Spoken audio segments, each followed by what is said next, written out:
Hello, friends.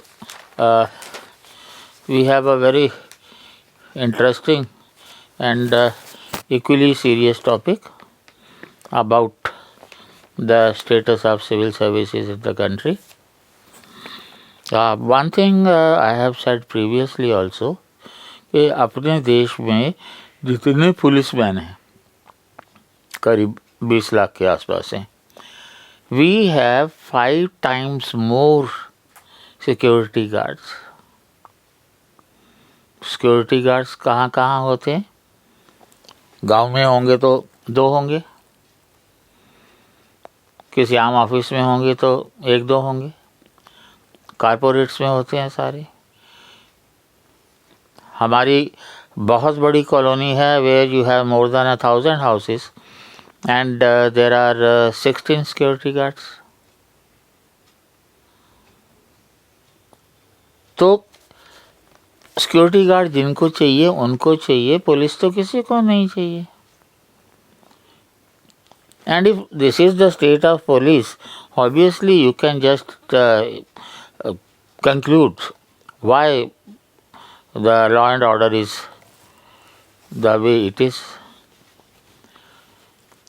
Besides, we had a news today in Morning Standard.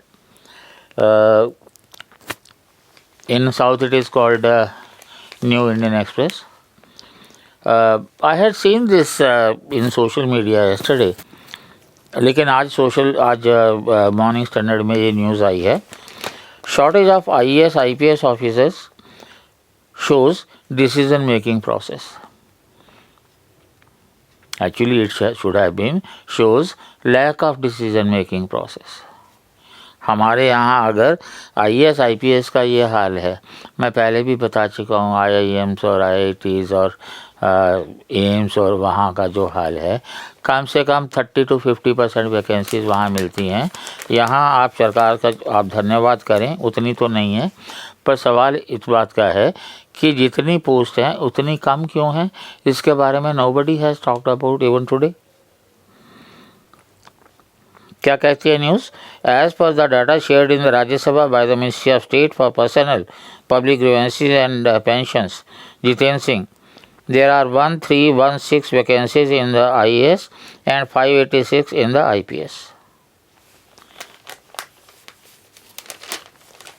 जब जब नए districts बनते हैं, सब डिस्ट्रिक्ट्स बनते हैं, टाउन्स बनते हैं, तहसील्स बनती हैं, सिविल सर्वेंट्स की ज़रूरतें उतनी ही, नंबर ऑफ़ सिविल सर्विसेज जो हैं उतने ज़्यादा बढ़ते रहने चाहिए. लेकिन यहाँ तो जो भी है वो जितने भी है आपको मैनेज करना है उसमें. According to the official data, the sanction strength of IAS officers across India is 6858. 6858. हमारे यहाँ डिस्ट्रिक्ट कितने हैं? 700 के करीब. तहसीलें कितनी होंगी? सब डिस्ट्रिक्ट कितने होंगे? कम से कम एक SDM तो चाहिए ही होता होगा. आप स्टेट सर्विसेज को भी मिला लीजिए तो भी काफ़ी पड़ेगा क्या?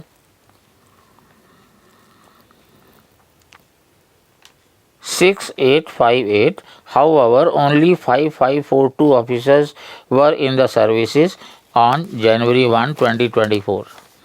Among the vacancies, 794 posts are to be filled up through direct recruitment, while 522 through promotions. Promotion means from state services.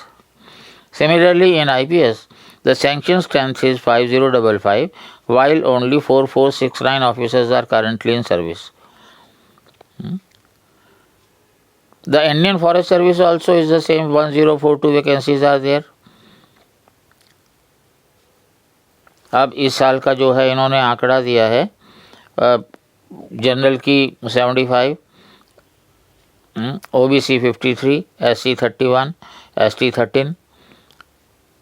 Regionally, the highest number of IAS vacancies is in Egmont, Delhi and allied services which are there, covering Arunachal, Goa, Mizoram, Andaman and Nicobar Island, Chandigarh, Daman and Diu and Lakshadweep, with 130 vacancies, followed by Bihar 115, Maharashtra 18, Kerala 79, UP 78। इतनी सारी vacancies जो हैं वो क्यों होती हैं?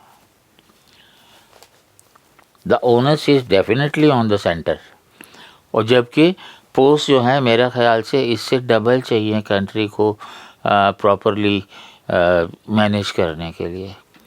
Administration means IAS and PCS plus police service. देश को इतना ही चाहिए होता है पीस के लिए, काम के लिए, प्रॉपर मेंटेनेंस ऑफ ऑर्डर के लिए, आइडेंटिफिकेशन ऑफ क्राइम के लिए, इमीडिएट एक्शन के लिए, but nothing happens. I'm not talking about the corruption that is there in civil services. I'm just talking about the posts which are there. कुल मिला के हाल ये है कि अच्छी पोस्ट पाने के लिए फिर कंपटीशन होता है। There is fix time routine कि आपकी ट्रांसफ़र कितने साल में होगी, कोई भी स्टेट फॉलो नहीं करती। बहुत सारे लोग जो हैं वो सेंटर से स्टेट डेपुटेशन पे आना चाहते हैं, बहुत सारे जो हैं वो स्टेट से सेंटर में वापस जाना चाहते हैं। कुल मिला कर के एडमिनिस्ट्रेशन की स्टेबिलिटी जो है वो हमेशा सफ़र करती है। इसलिए ये सवाल उठना चाहिए ब्यूरोक्रेट्स के दिमाग में, पीपल्स रिप्रेजेंटेटिव के दिमाग में, जॉब सीकर्स के दिमाग में, जो एस्पिरेंट्स हैं सिविल सर्विसेज और स्टेट सर्विसेज उनके दिमाग में, that they should make it an issue with the states and with the centre कि जितनी जॉब्स हैं पहले कम से कम उतनी तो भरें। तो उस हिसाब से जो है आप सिर्फ IAS IPS की नहीं, आप बाकी जो सर्विसेज हैं जितनी, सब में बुरा हाल है। और मुझे ये लगता है कि सीटें जानबूझ के नहीं भरी जाती क्योंकि सरकार नहीं चाहती कि सैलरी दी जाए इतने सारे लोगों को। सैलरी इतना बड़ा मुद्दा नहीं होगा जितना बड़ा मुद्दा पेंशन होगा। वो खुद तो MP ज़िंदगी भर पेंशन लेते रहेंगे, है ना। आप 5 साल इलेक्शन लड़े, MP रहे, ज़िंदगी भर पेंशन लेंगे। किसी IAS के लिए भी ये शर्त आपने रखी है, जबकि पॉलिटिकल पार्टीज तो NGOs हैं। पर उसके बावजूद भी सिविल सर्विसेज की हालत भी अच्छी नहीं है, कोई ऐसे इंसेंटिव्स का भी कोई तरीका नहीं है, कोई किसी भी तरह से स्टेट या सेंटर कॉम्पिटेंट सिविल सर्वेंट को एक बेहतर रिकॉग्निशन देता हो, ऐसा भी कोई प्रोविज़न नहीं है। पर फिर भी क्योंकि सबसे ज़्यादा रिस्पेक्टेड जॉब मानी जाती है, हालांकि मेरा तो मानना यह है कि टीचर को जो है should be given the highest respect. IAS को बनाना वाले भी तो टीचर ही है ना, लेकिन नहीं है ऐसा, इसलिए ज़्यादा से ज़्यादा लोग देते हैं। पिछली बार करीब 6 लाख ने दिया था, 11 लाख के करीब लोगों ने फॉर्म भरा था, इस बार भी उतना ही होगा या उससे ज़्यादा होगा। तो ये दौड़ जो है, अगर आपको उस दौड़ में शामिल होना भी है तो कम से कम नंबर ऑफ़ पोस्ट के लिए तो जितनी पोस्ट होनी चाहिए, IAS IPS की ही 1600 पोस्ट अगर खाली हैं तो जस्ट इमेजिन बाकी जो सर्विसेज हैं उनमें भी आधी से ज़्यादा खाली होंगी। उनमें भी नहीं, उनमें सोचिएगा इस बारे में। Thank you.